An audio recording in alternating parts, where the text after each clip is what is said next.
Frères et sœurs, que la paix et la grâce de notre Seigneur et Sauveur Jésus-Christ soient avec vous. Ici AWH Redemption Ministries pour notre dévotion matinale pour ce jeudi 13 juin 2024. Toujours dans la mission de vous accompagner, matinée après matinée, réveil après réveil, semaine après semaine, mois après mois, sur le chemin du royaume de Dieu. Car l'essentiel, frères et sœurs, est dans le royaume de Dieu. La force est en Dieu, la guérison est en Dieu, le pardon est en Dieu, l'abondance est en Dieu, l'intelligence est en Dieu, la connaissance est en Dieu, la délivrance est en Dieu et surtout l'espérance est en Dieu. C'est pourquoi nous nous répétons à chaque instant, frères et sœurs, cherchons d'abord le royaume de Dieu et sa justice, et toutes les autres choses nous seront données en plus. Donc bon réveil mon frère, et bon réveil ma sœur, bienvenue à notre dévotion matinale, et c'est ici la journée que l'Éternel a faite, et qu'elle soit pour nous sujet de gloire et de louange. Bénissons le Saint-Nom de notre Dieu, frères et sœurs, car il nous a permis de nous réveiller ce matin.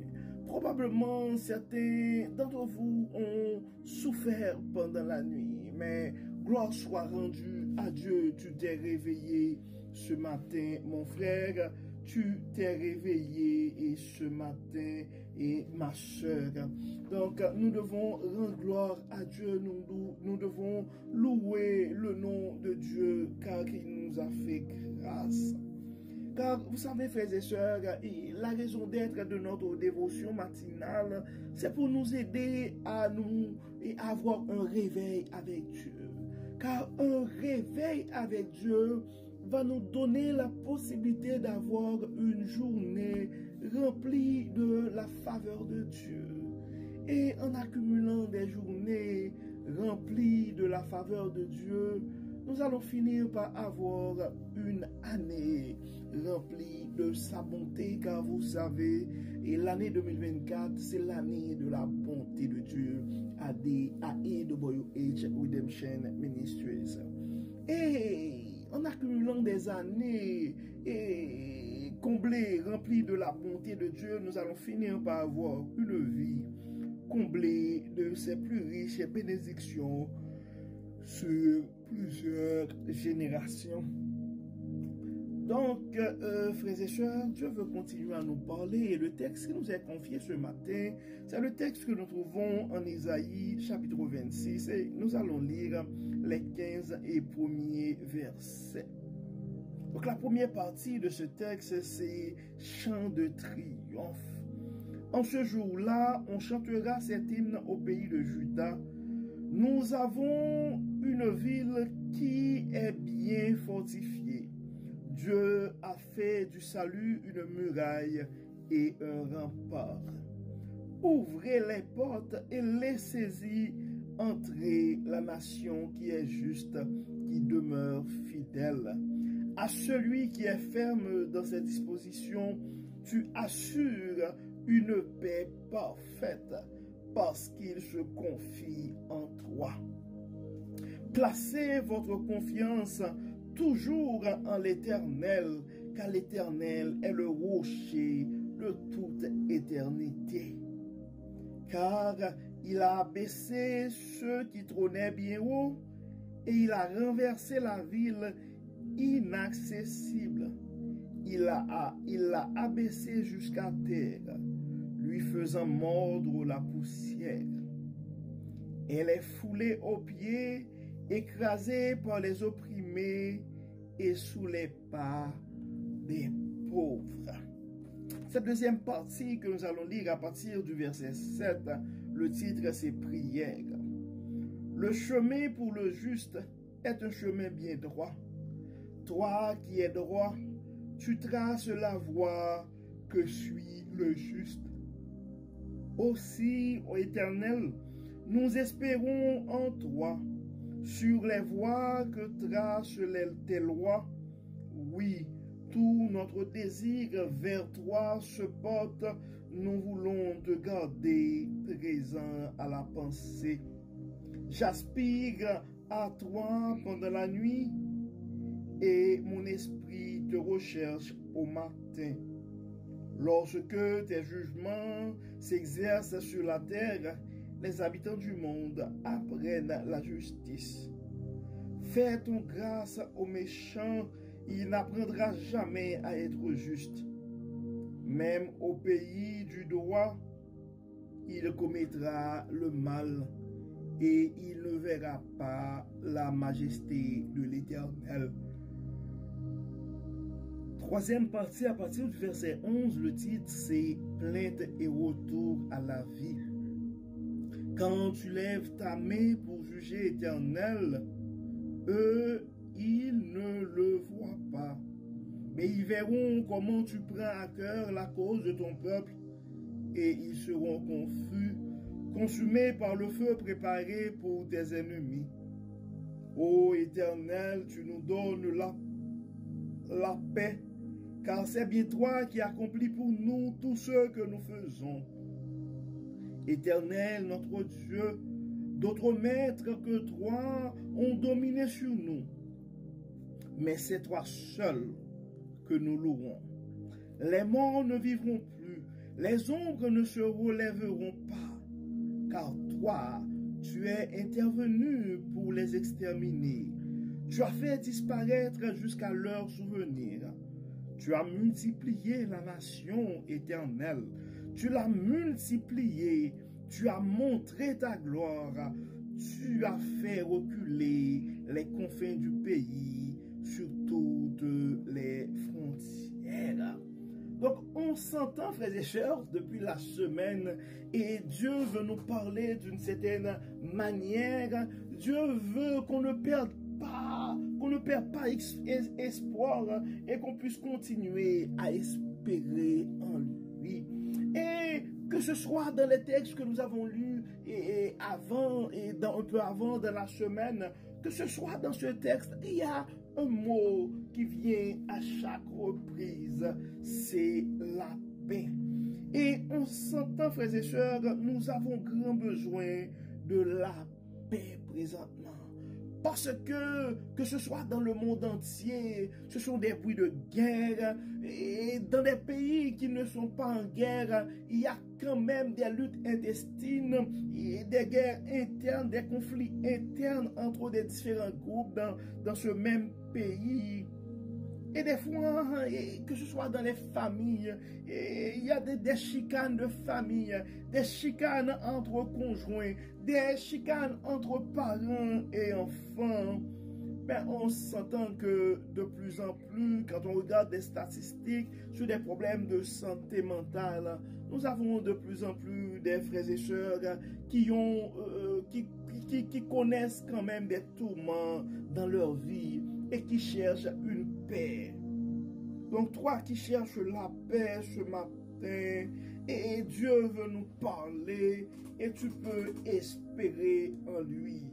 Ta paix va arriver, mon frère. Tu dois tout simplement espérer dans notre Dieu, car dans le verset 3, ça dit, Ésaïe 26, verset 3, à celui qui est ferme dans ses dispositions, tu assures une paix parfaite parce qu'il se confie en toi. Donc toi qui espères la paix, toi qui cherches la paix ce matin, mets ta confiance en notre Dieu, car il est le prince de la paix. Il est le Dieu qui donne la paix, pas comme les hommes, pas comme la paix que les hommes donnent, mais sa paix, comme la parole nous dit, c'est une paix parfaite.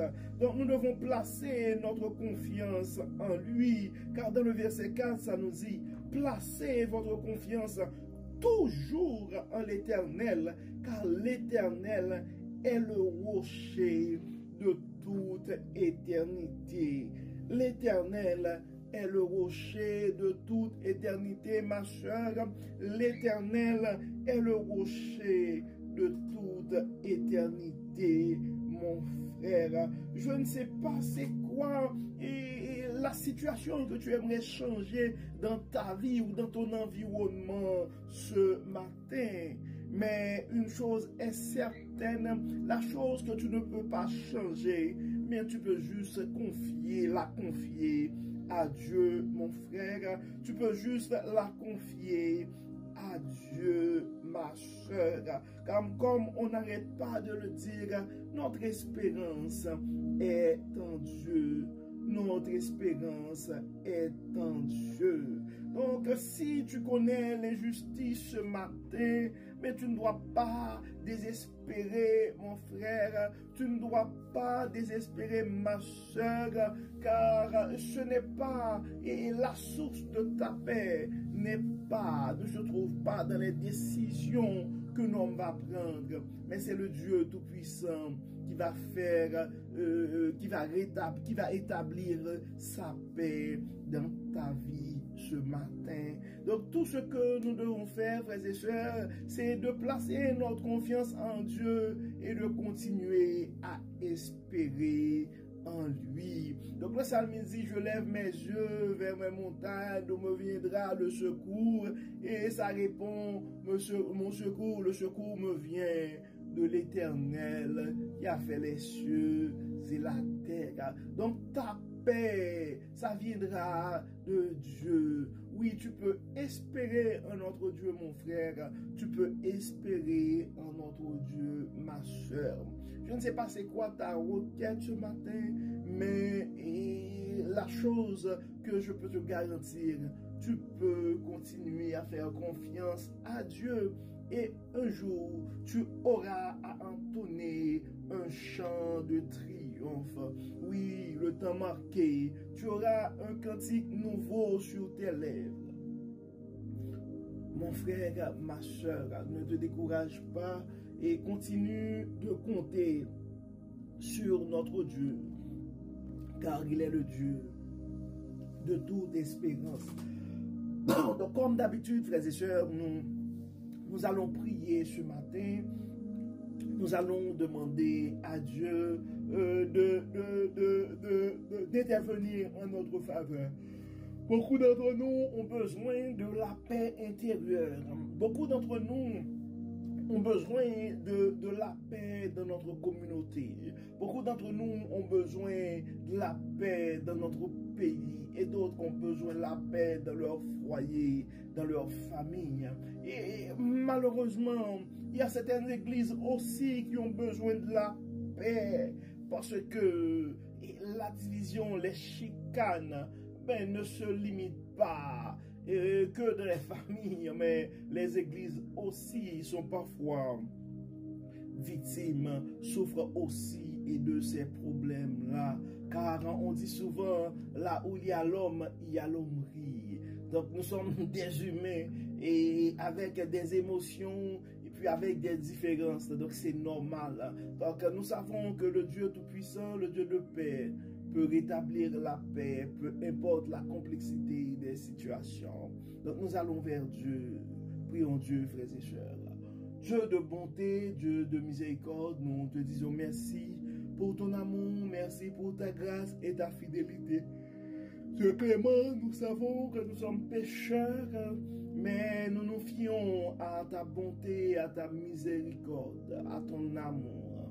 Dieu clément, merci pour ton amour. Merci pour ta grâce.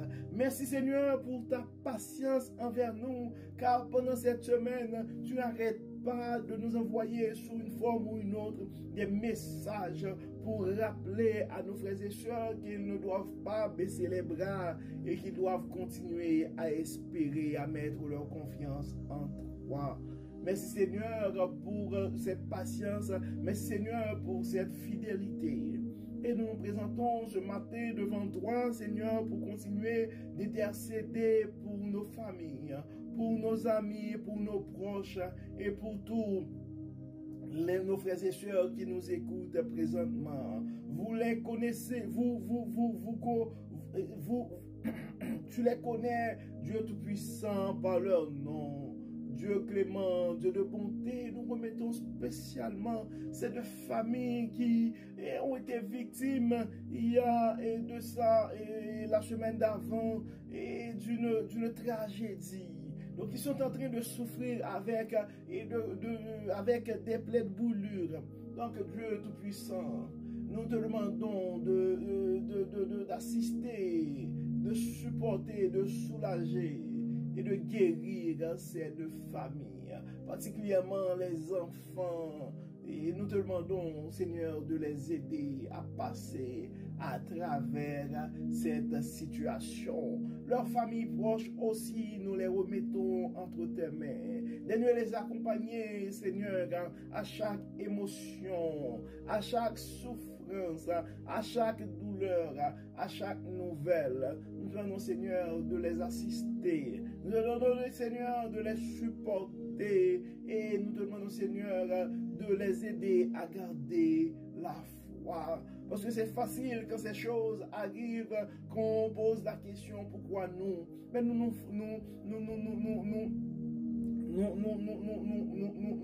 savons, Dieu Tout-Puissant, que toi, tu as le contrôle des temps et des événements. Nous te demandons, Seigneur, de les garder, de les supporter, de les soutenir.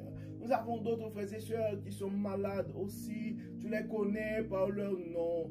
D'autres, Seigneur, on connaît des difficultés au niveau de leurs finances, d'autres au niveau de leur emploi, d'autres au niveau de leur famille, d'autres, Seigneur, ont des soucis spirituels et des luttes spirituelles. Nous te demandons, Dieu clément, de les aider, de les supporter. Nous demandons, Seigneur, de les protéger contre tout mauvais esprit. Nous demandons, Seigneur, de les protéger contre tout mauvais courant. Et garde-les, Seigneur, sur le chemin de ton royaume. Dieu clément, nous remettons nos jeunes entre tes mains. Tu les connais par leur nom. Tu vois, Seigneur, les challenges qu'ils sont en train d'affronter. Nous demandons, Seigneur, de les soutenir, nous te demandons, Seigneur, de les soutenir, de les protéger. Nos jeunes, Seigneur, qui vont s'unir dans le lien du mariage, nous te demandons, Seigneur, de les bénir, de les assister, de les inspirer, de les protéger. Nous demandons, Seigneur, de pouvoir jeter sur eux toute forme de bénédiction. Dieu clément, nous te demandons non seulement de garder leur cœur, nous te demandons, Seigneur, aussi de bénir leurs finances, de les aider à prospérer, afin, et permet, Seigneur, qu'ils puissent des exemples pour les jeunes de leur âge. Nous remettons entre tes mains aussi, et certains de nos jeunes qui ont été sur le chemin du royaume, mais qui se sont détournés. Dieu de toute force, Dieu qui a le pouvoir sur l'esprit humain, nous donnons, Seigneur, de les toucher, pas par la maladie, pas à travers des accidents, pas à travers la mort, mais nous donnons, Seigneur, de révéler à ces jeunes ta bonté et donne-leur, Seigneur, une chance de pouvoir reprendre leur chemin sur leur parcours, sur le chemin et du royaume. Nous remettons, Seigneur, nos aînés entre tes mains. Certains d'entre eux, Seigneur, commencent, et pour certains d'entre eux, c'est la vue qui commence à baisser. D'autres, Seigneur, commencent à avoir des diagnostics du médecin.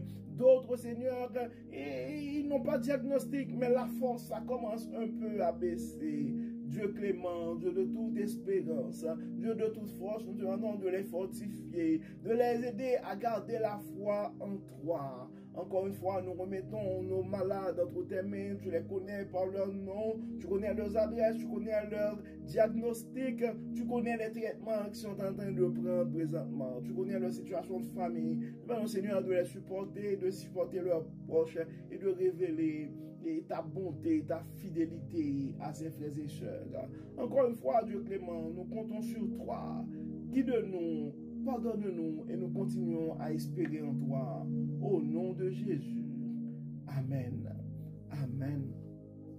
Donc, frères et sœurs, nous arrivons au terme de notre dévotion pour ce jeudi 13 juin 2024. Nous espérons que votre âme a été bénie et si vous n'avez pas, si ce n'est pas déjà fait, nous vous invitons à partager ce message à un frère ou à une sœur, car on ne sait jamais ce que la parole de Dieu peut faire dans la vie de l'un de ses enfants bien-aimés.